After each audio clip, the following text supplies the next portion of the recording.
친구들 안녕? 소송전이 점점 더 복잡해지고 있어. 이제 단순한 개인 간의 다툼이 아니라 업계 전체에 영향을 미칠 수 있는 대형 사건으로 번지고 있는 상황이야. 먼저 현재 진행 중인 소송들을 정리해보면 총 5가지로 나눌 수 있어. 첫 번째는 블레이크 라이블리가 저스틴 발도니를 상대로 제기한 성희롱 및 직장 내 괴롭힘 소송이야.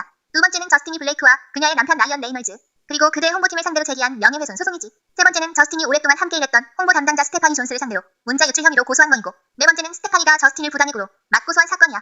여기에 더해 저스틴의 위기관리 담당자였던 제드 월리스가 블레이크를 명예훼손과 커리어 피해를 이유로 추가 고소하면서 상황이 더 꼬이고 있어. 이제 이 소송전의 핵심 인물 중 한 명인 스테파니 존스에 대해 이야기해볼게. 원래 스테파니는 저스틴과 오랫동안 함께한 홍보 담당자로 그의 이미지 관리와 언론 대응을 총괄하는 역할을 했어. 쉽게 말하면 저스틴의 공식이라고 할 수 있었지. 그런데 블레이크가 갑자기 저스틴이 촬영장에서 자신을 성희롱하고 괴롭혔다고 소송을 제기하면서 스테파니도 이 사건의 중심에 서게 돼. 스테파니는 본래 저스틴을 보호하는 역할을 해야 했지만 2024년 중반 갑자기 해고를 당해. 그리고 얼마 지나지 않아 블레이크 측과 접촉하기 시작했어. 저스틴 측에서는 바로 이 시점에서 중요한 내부 정보가 유출됐다고 주장하고 있어. 특히 블레이크가 소송에서 핵심 증거로 내세운 문자 메시지들이 공식 소환장 없이 그녀의 손에 들어간 점이 문제야. 이 문자들은 저스틴과 PR팀이 주고받은 내용인데 이걸 스테파니가 빼돌려 블레이크 측에 넘겼다는 게 저스틴 측의 주장이지. 저스틴 측의 주장에 따르면 스테파니는 같은 PR팀 직원이었던 제니퍼 에일의 업무용 휴대폰을 확보해 그리고 그 폰을 통해 저스틴과 PR팀이 주고받은 문자 메시지를 확인한 뒤 몰래 블레이크 라이블리의 홍보 담당자인 레슬리 슬론에게 전달했다는 거야. 이후 블레이크가 이 문자들을 바탕으로 소송을 제기했는데 문제는 이 과정에서 문자들이 불법적으로 유출됐을 가능성이 크다는 거지. 2024년 12월 뉴욕타임스 보도를 통해 이 사실이 밝혀졌고 저스틴은 즉시 스테파니를 기밀 유출 혐의로 고소했어.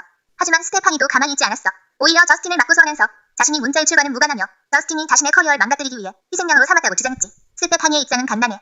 자신은 문자 유출과 아무 관련이 없으며 저스틴이 터무니없는 이유로 자신을 해고하고 명예를 훼손했다고 반박하는 거야. 그리고 이로 인해 기아 업계에서 일하기 어려워졌다는 점에 들어 부당해고 소송을 제기한 거지. 이제 이 소송이 블레이크와 저스틴의 싸움에 어떤 영향을 미칠지 살펴보면 스테파니가 유죄 판결을 받으면 블레이크가 증거로 사용한 문자들이 불법적으로 확보된 것으로 간주될 가능성이 커. 이렇게 되면 법원에서 이 문자들을 증거로 인정하지 않을 수 있어. 그렇게 되면 블레이크의 소송 자체가 약해질 수밖에 없고 저스틴은 명예를 회복할 기회를 얻을 수도 있어.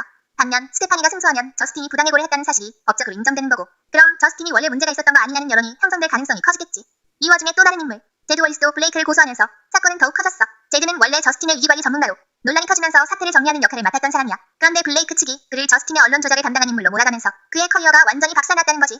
제드는 자신이 저스틴을 위해 언론 플레이를 한 적이 없고 오히려 블레이크가 자신을 타겟 삼아 악당으로 만들었다고 주장하고 있어. 그로 인해 업계에서 신뢰를 잃었고 기존 클라이언트들도 계약을 해지하면서 위기관리 전문가로서의 경력이 끝장날 위기에 처했다고 해. 그래서 그는 블레이크를 명예훼손과 커리어 피해를 이유로 고소한 거야. 블레이크 측에서는 이에 대해 정반대 주장을 하고 있어.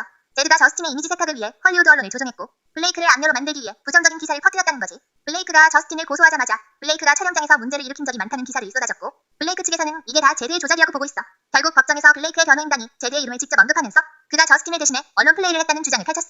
그런데 문제는 제드가 직접적으로 연루됐다는 확실한 증거는 없다는 거지. 하지만 이미 그의 명예는 실추됐고 결국 그는 블레이크를 상대로 명예훼손 소송을 제기할 수밖에 없었어.